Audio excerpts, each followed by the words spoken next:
According to a school of thought, it is not the beauty of a building that really matters, it is the construction of the foundation that really does. These lines reflect the long history and longevity of West Africa's premier chamber of commerce, domiciled in the commercial nerve center of Nigeria. The Lagos Chamber of Commerce was established mainly by the British trading and shipping concerns in Lagos by proponents of commerce in the year 1888 to protect their commercial and economic interests in the face of diverse challenges confronting their activities. Interestingly, Lagos, the host city of the chamber, was and still is host to the most important port in Nigeria. Between 1840 and 1850, the town, which is today called a mega city, experienced a major transition in its economic relations with the outside world. This period witnessed the abrogation of slave trade and the beginning of the development of trade in other commodities, mainly in palm produce, oil and kernel. The two trades coexisted uneasily during the first half of the 19th century. However, palm produce trade was initially at a disadvantage and could not compete effectively with all the trade. In 1851, the British government, in a bid to quell imperial disturbance, invaded Lagos, the city of aquatic splendor, and 10 years later, the trade in palm produce began to develop with the valuable protection of the British merchants. In addition, the introduction of steamships and the trade between Europe and West Africa in 1852 also created an atmosphere for the development of palm produce in Lagos, as the innovation permitted the carriage of larger shipments and shortened the travel time between the two continents, thereby increasing the turnover of exports and imports. In the 1880s, there were about 60 merchants operating in Lagos alone, all of which are British, French, German, American, Brazilian, and the African traders, with the British trading houses predominating. The Lagos Observer in April 1887 reported a news item which suggested that a Chamber of Commerce was founded by African merchants. It was not clear how such a body, which excluded Europeans, was going to cope with the colonial policies of government. In fact, the existence of such an association was perceived as a challenge to European firms to form a similar body. But soon, for some curious reasons, the so-called African Chamber of Commerce became moribund, and its structure and mode of operation during its short period of existence between 1887 and July 1888 are not known.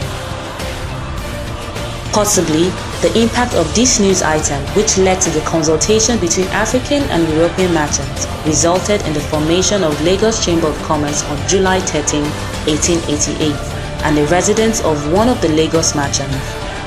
The founding members comprised the representatives of the only 14 European firms, among whom were the 4 leading African businessmen of the day: R.B. Blaze, J.W. Cole, J.J. Thomas, and Z.A. Williams.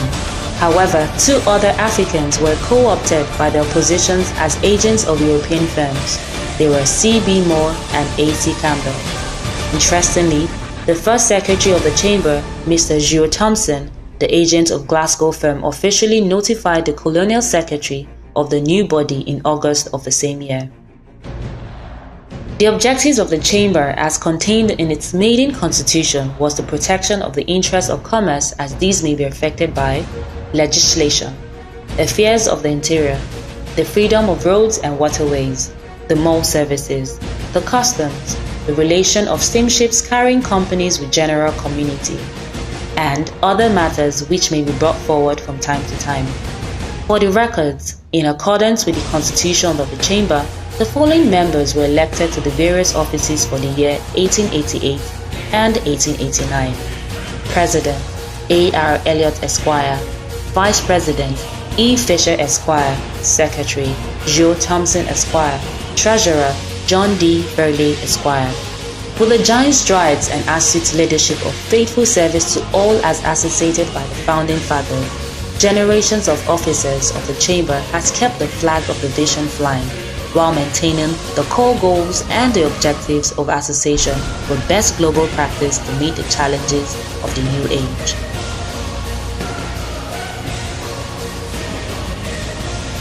Moving into the 19th century, the Lagos Chamber of Commerce is described as the premier chamber of commerce in Nigeria.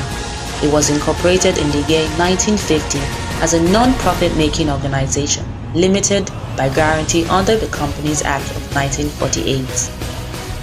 Very proud of the work that the Lagos Chamber of Commerce and Industry has done through the years.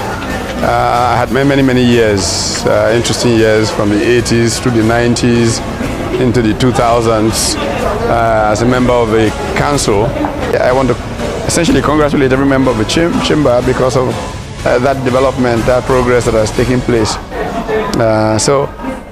It's a wonderful thing that the economy of Lagos is now central economy in Nigeria. I mean, 70% of the economy is Lagos. And it's not about crude oil. It's about how people apply themselves in commerce, how people apply themselves in production. And that is what the Lagos Chamber of Commerce has represented. The Chamber is rated first in West Africa with the primary objective to promote, support, or oppose legislative or other measures affecting trade, industry, commerce and agriculture, as well as representing the opinion of the business community on the above matters and the economy. The mission of the Chamber is to promote and protect the interests of its members and the business community at large through public policy advocacy, creation and facilitation of commercial and industrial opportunity, provision of business development and services, and observance of high standard of business ethics.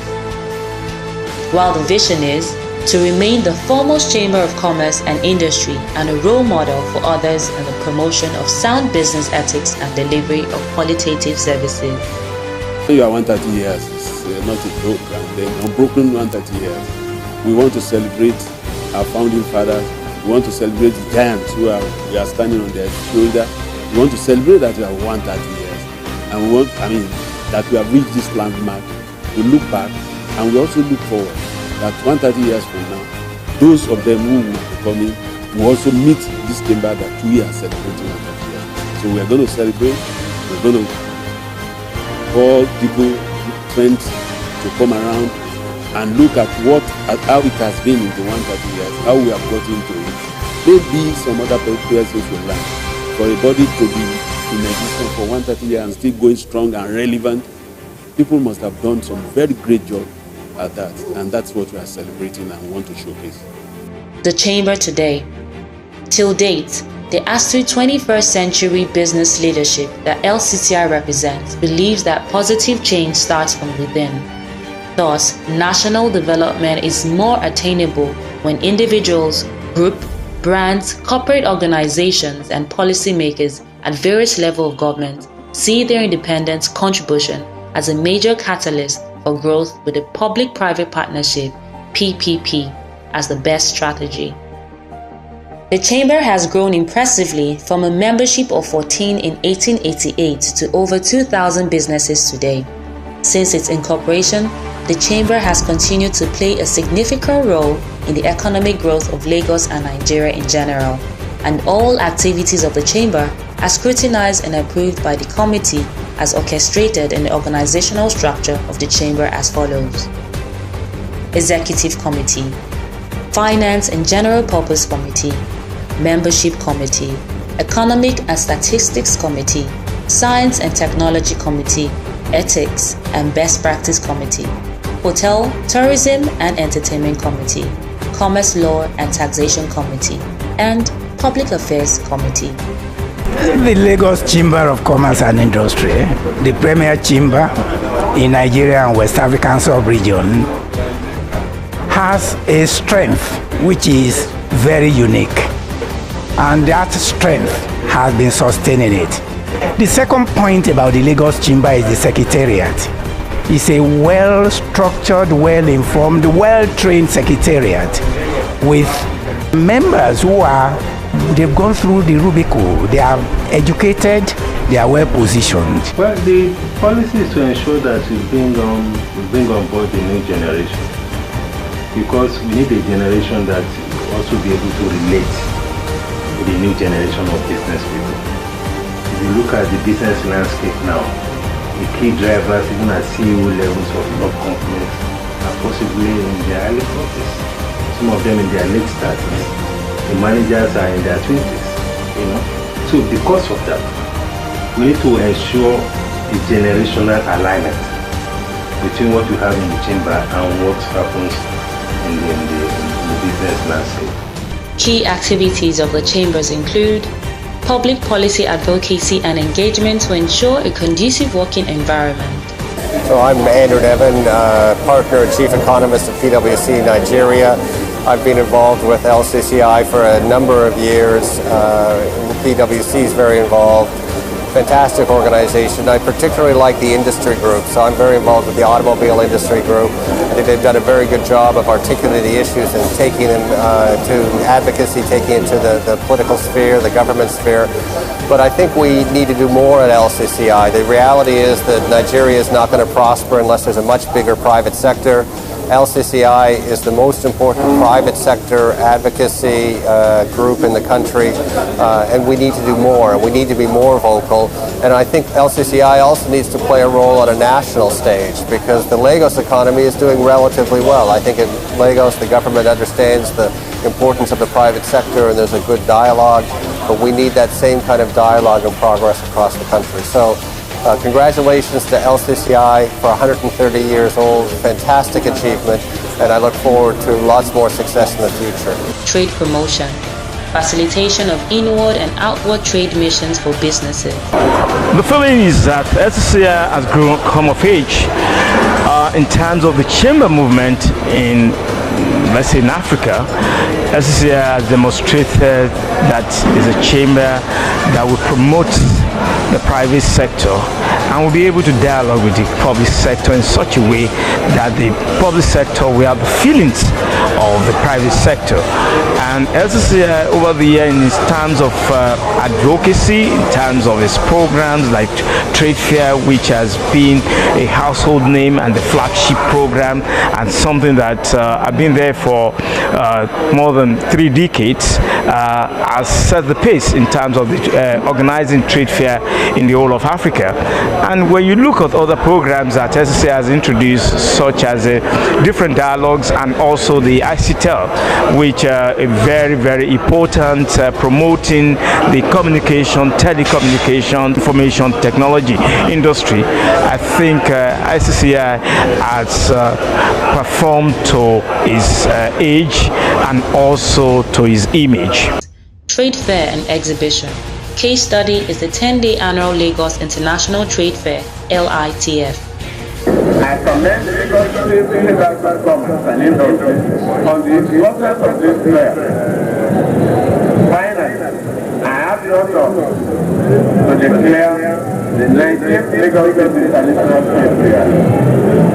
Hello. We have visited the pavilion in the last 10 days. You will see the huge potentials that are here in the state. People have been coming in droves, have been buying things at reduced prices. When I went around today, they told me that if you don't buy anything today, you are going to go back to the showroom price, which is higher.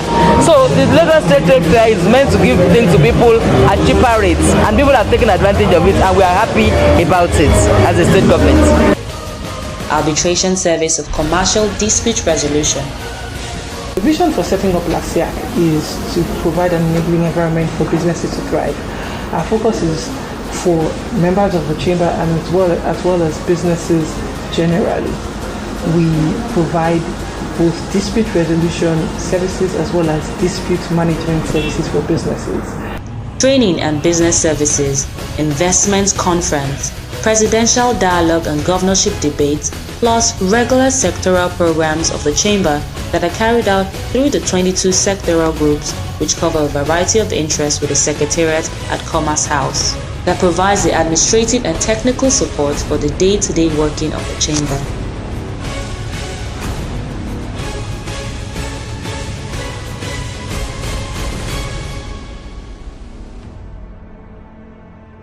President recognizes this venerable institution, Richard is beginning, in 1888.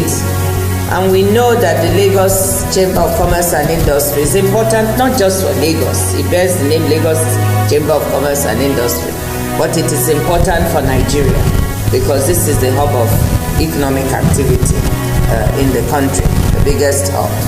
I think what we are finding is that LCCI has actively engaged government and continues to engage government, not just the LCCI umbrella organization, but also its component parts, like today was auto, the auto sort of manufacturers or auto players. Now, what we find is that like they are willing and able to partner with us because they have a very diversified and extensive membership base. The government takes them seriously, they take the government seriously, so we are worthy partners and our partnership will continue. Highlights of the Chamber were showing track record.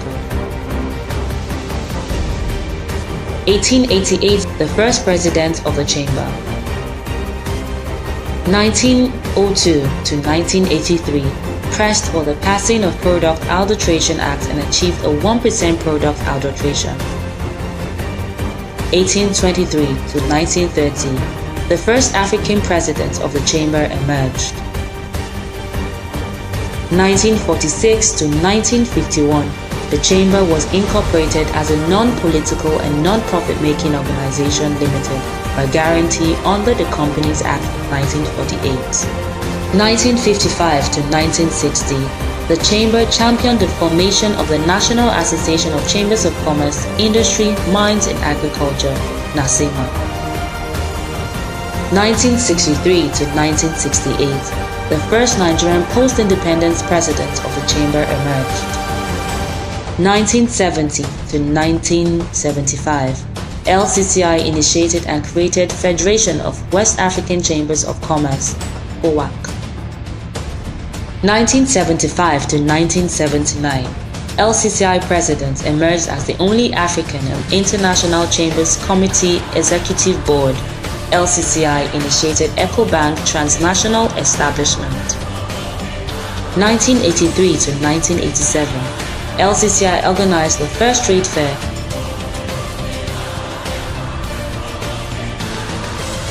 (1986), the Lagos International Trade Fair emerged.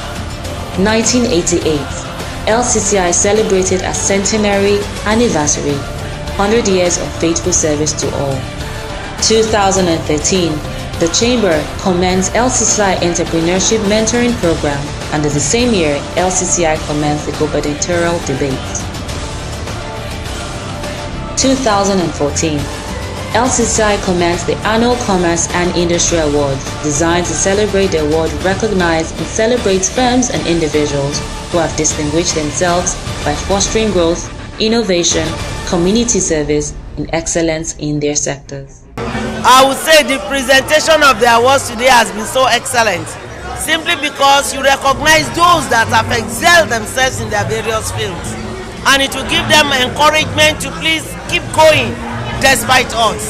You have said it, we have just exited the recession, and so they have proved their mettle that they can still do well in this economic, and so sky is their limit. We have to encourage them. So LCCI has done great today to encourage them. 2015 marks the advent of LCCI's specialized exhibition with Formation, Communications, Technology and Telecommunications Expo.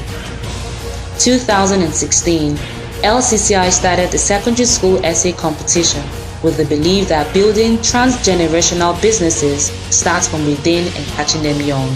And in the same year, the Chamber commenced the LCCI Presidential Policy Dialogue. 2017, the Chamber expanded to 22 sectoral groups and more underway. A school of thought believes that the taste of the pudding is in the eating. Therefore, we cannot tell the 130 years of global impact in one day. When it comes to global stage, as a past president of Lagos Chamber of Commerce and Industry, I've represented the Chamber at the global level, at the World Chamber Federation, International Chamber of Commerce. I've attended so many fora where Lagos Chamber of Commerce is specially recognized for its role in this region, in this continent. When it comes to advocacy, when it comes to mentoring, when it comes to contributing to the economy, you can't leave Lagos Chamber's contribution out of the whole setting. Let people know what you are doing. There are a lot of entrepreneurs who are taking part in the trade fair, and it's really helping their businesses. They should come, and they should come and join the Chamber of Commerce. It's the oldest chamber and the most successful chamber, and it is the biggest in Nigeria and is the biggest in the West African sub-region. There is opportunities for everybody. We have committees for every group. Whatever your interest, you will find a group that will fit your interest. No one can do it alone. And so when you run a business, you need a community around you. You need your business community around you. And so joining an association like the Chamber of Commerce helps in a number of ways. It helps you with technical assistance. You get to know, you get to gain knowledge about the work that you do, the business or the service that you render. Two, you get networking and community. You get to be with people who are in similar businesses as yourself. Some people have had your same challenges and actually conquered those challenges. You get to hear about that, so you don't reinvent the wheel. Three, you get exposure to what's happening internationally, so you yourself can aspire and you yourself can grow. And then four, you get to contribute to the Nigerian economy and feel like a really relevant and contributing person in this economy. My goodwill message to the Lagos Chamber of Commerce and Industry is that it should continue with the traditional policy of trying to innovate, recreate itself all the time. Otherwise, it will become atrophied. The reason why after 130 years the chamber is still vibrant and still relevant is because the organizers, both the officer level, the president, vice president and all that, and also the management have endeavored to continue to improve. It's important that is borne in mind, and I'm happy that a lot has been happening. After I left in 2005, the chamber, even some parts of it I couldn't recognize anymore because of they didn't rest on their oars. They were innovative and they were creative. So that's, I think, that attitude and policy, I think, should continue. And then the issue of succession. The system now is very orderly. Success is a project that is always work in progress. The Lagos Chamber of Commerce, with its current positioning at the world stage, should remain focused on its set objectives in supporting entrepreneurs with the craving to build transgenerational businesses by being proactive in its faithful service to all.